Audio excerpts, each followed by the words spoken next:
Dear student, BCom part third में NF का paper first और पेपर सेकंड दोनों का संबंध टैक्सेशन से है। पहला पेपर आपका इनकम टैक्स का है तथा दूसरा पेपर आपका जीएसटी का है। आज के इस लेक्चर में मैं आपके सामने आयकर का एक संक्षिप्त परिचय प्रस्तुत कर रहा हूँ। आयकर जैसे कि इसका नाम है, आय पे लगने वाला कर है।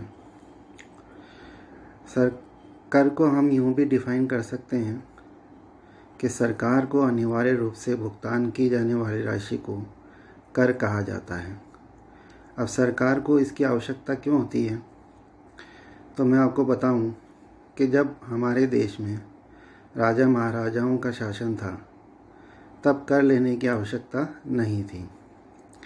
उसके बाद जब हमारे देश में अंग्रेज़ों का शासन आया तो प्रथम स्वतंत्रता आंदोलन 1857 के बाद अंग्रेज़ों को भारी हानि का सामना करना पड़ा।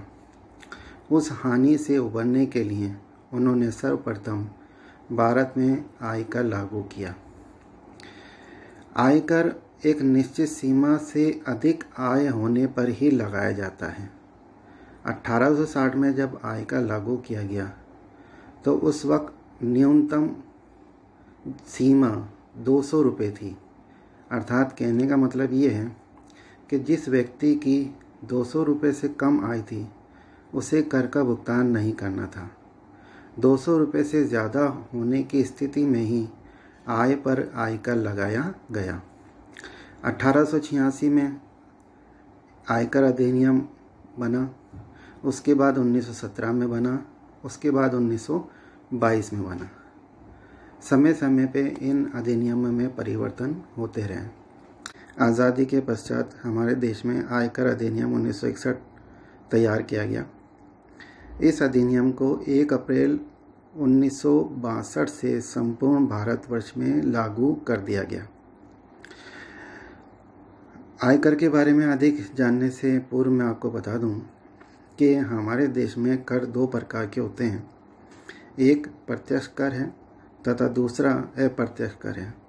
कोई कर प्रत्यक्ष कर है या अप्रत्यक्ष कर है, ये इस चीज़ पर निर्भर करेगा कि यदि कराघात यानी जिस व्यक्ति पे कर लगाया गया हो एवं करापात यानी जिस व्यक्ति ने कर का भुगतान किया हो, यदि वे दोनों व्यक्ति एक ही हैं, यानी जिस पे कर लगाया गया है और वो व्यक्ति ही कर का भुगतान करे, तो उसे हम प्रत्यक्ष कर कहते हैं। आयकर एवं धनकर प्रत्यक्ष कर के उदाहरण हैं। इसके विपरीत अगर जिस व्यक्ति पे कर लगाया जाए वे व्यक्ति उस कर को किसी अन्य व्यक्ति के ऊपर, उस बर्डन को किसी और व्यक्ति के ऊपर डाल देता है, यानी कि कराघात एवं करापात अलग अलग व्यक्तियों द्वारा किया जाता है, तो उसे हम अप्रत्यक्ष कर की संज्ञा देते हैं।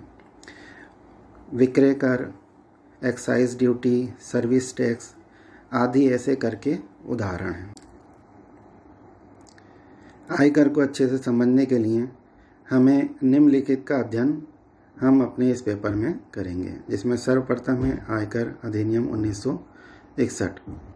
आयकर अधिनियम 1961 जैसे कि मैंने अभी आपको बताया था कि 1 अप्रैल 1962 से संपूर्ण भारतवर्ष में लागू कर दिया गया था।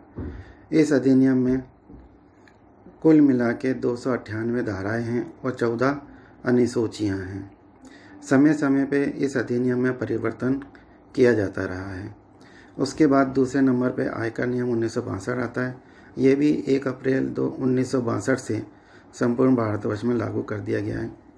ये आयकर अधिनियम के सप्लीमेंट की तरह ही कार्य करते हैं।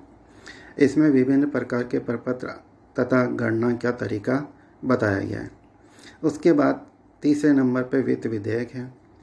आपको जानकारी होगी और आप अखबार में पढ़ते हैं कि प्रति वर्ष वित्त मंत्री फरवरी के महीने में बजट पेश करते हैं। वित्त विधेयक उसी का एक अंग होता है।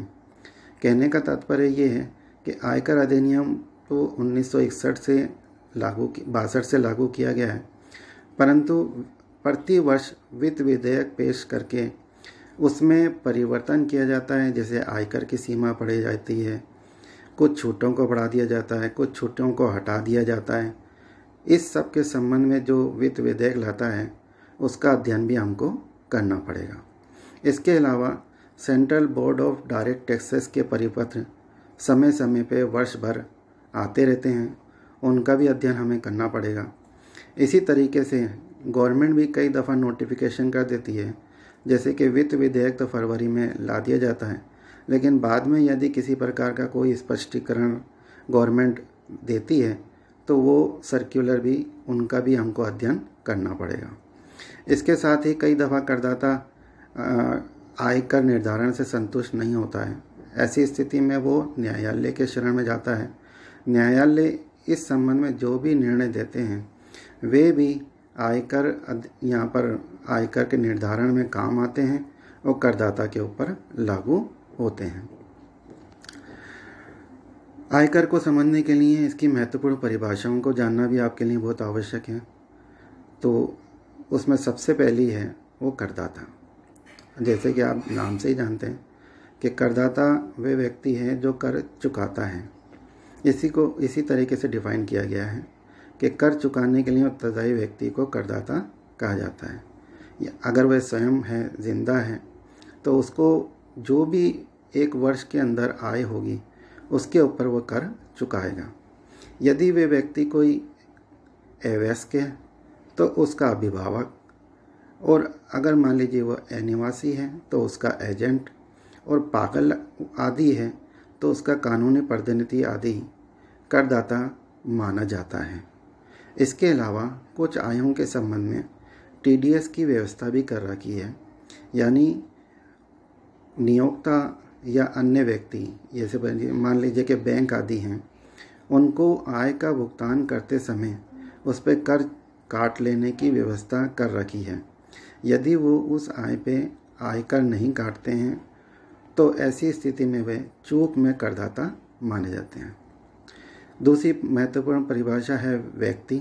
जैसे कि मैंने आपको बताया कि व्यक्तियों के द्वारा आयकर चुकाया जाता है। यहाँ पर आयकर अधिनियम में विभिन्न प्रकार के व्यक्ति बताए गए हैं जिनका निर्धारण अलग अलग तरीके से किया जाता है। इसमें सर्वप्रथम है व्यष्टि। व्यष्टि एक प्राकृतिक व्यक्ति है, चाहे वह पुरुष हो, चाहे वह स्त्री हो, चाहे वह वयस्क हो, चाहे वह अवयस्क हो। उनका निर्धारण इस कैटेगरी में किया जाएगा। दूसरी जो कैटेगरी है वह हिंदू अविभाजित परिवार है।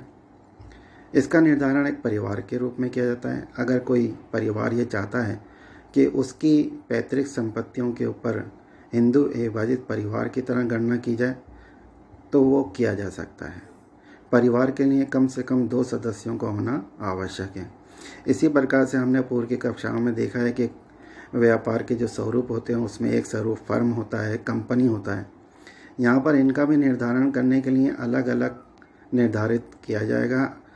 फर्म, जैसे कि आप जानते हो, साझेदारी फर्म है। साझेदारी फर्म में 2 व्यक्तियों का होना आवश्यक है। इनका निर्धारण भी इसी प्रकार से अलग किया जाएगा।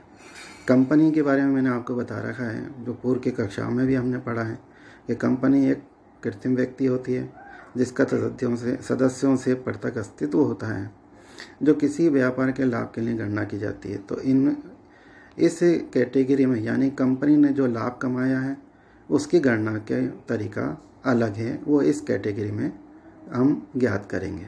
इसी प्रकार से अगर कोई व्यक्तियों का समुदाय मिल गया है तो उसकी अलग व्यक्ति माना गया है। इसी प्रकार से जो लाभ कमाने के लिए नहीं होती हैं लेकिन सत्ता होती हैं, स्थापित की जाती हैं, जैसे स्थानीय सत्ता, लोकल बॉडीज़ जैसे नगर पालिका है, नगर निगम है, इनका कर निर्धारण अलग तरीके से किया जाता है। इन सब के अलावा कृत्रिम विधिक व्यक्ति, जैसे कोई मंदिर के पुजारी हैं या राजस्थान विश्वविद्यालय या अजमेर विश्वविद्यालय है, इनको इस कैटेगरी में रखा गया है। कहने का तात्पर्य ये है कि ये व्यक्ति में इन जो 6-7 कैटेगरी बनाई गई हैं, इनमें इनके अलग अलग कर निर्धारण की व्यवस्थाएं की गई हैं, जिनको हम 1 by 1 अध्ययन करेंगे।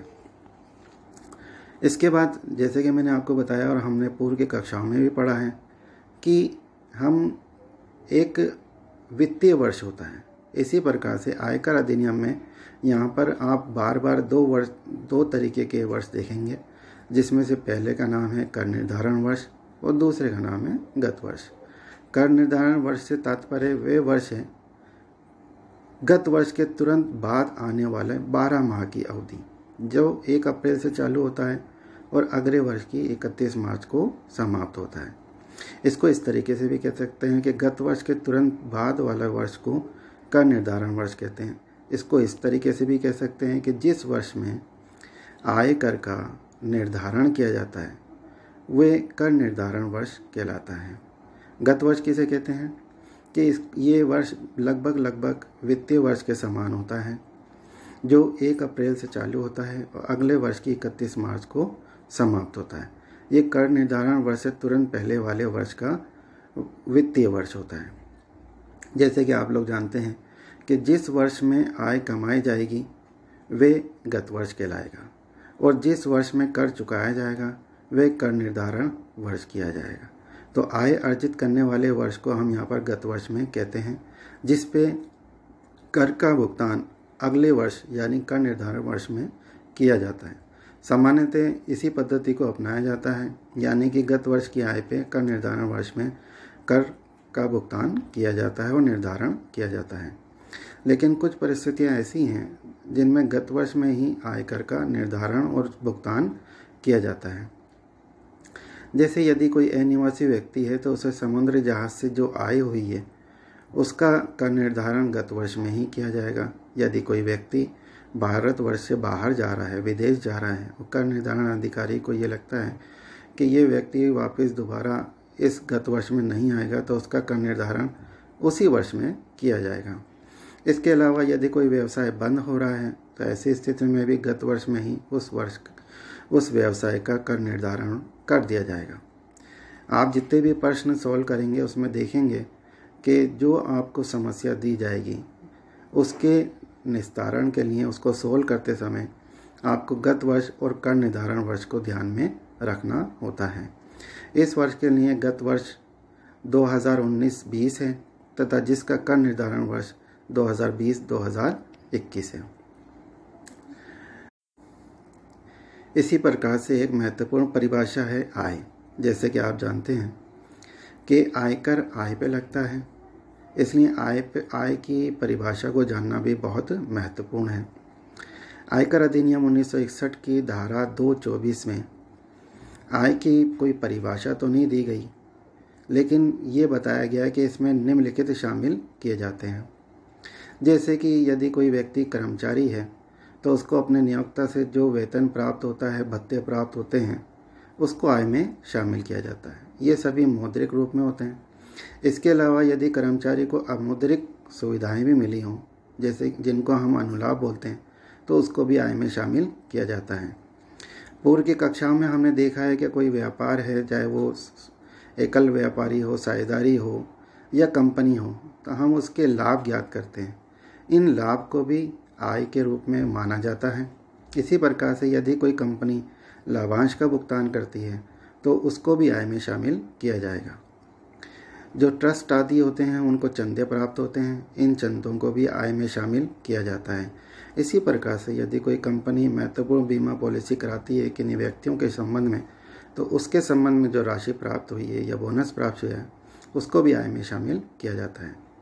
इसी प्रकार से यदि कोई लॉटरी वगैरह, जिसे हम आकस्मिक आय कहते हैं, यदि वो प्राप्त हुआ है किसी व्यक्ति को, जैसे कि घुड़दौड़ से आय हुई है, कोई वर्ग पहले जीतने से आय हुई है, किसी प्रकार की कोई लॉटरी लग गई है, तो उसे हम आकस्मिक आय कहते हैं। इस आकस्मिक आय को भी आय में शामिल किया गया है।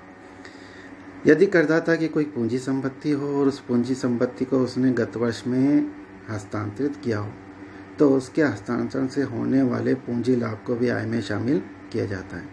इसी प्रकार से धारा 28 के अंदर जैसे किसी व्यापारी को कोई लाभ हुए, अनुदान प्राप्त हुआ है, सहायता प्राप्त हुई है, तो उसको भी आय में शामिल किया गया है। कहने का तात्पर्य ये है कि आय में यहाँ पर कोई सीमा नहीं बताई गई है, बल्कि उसकी एक लिस्ट बताई गई है। हम जब आयकर अधिनियम को पढ़ेंगे आगे की कक्षाओं में, तो हम ये देखेंगे कि इस आय को विभिन्न कैटेगरियों में विभाजित किया गया है।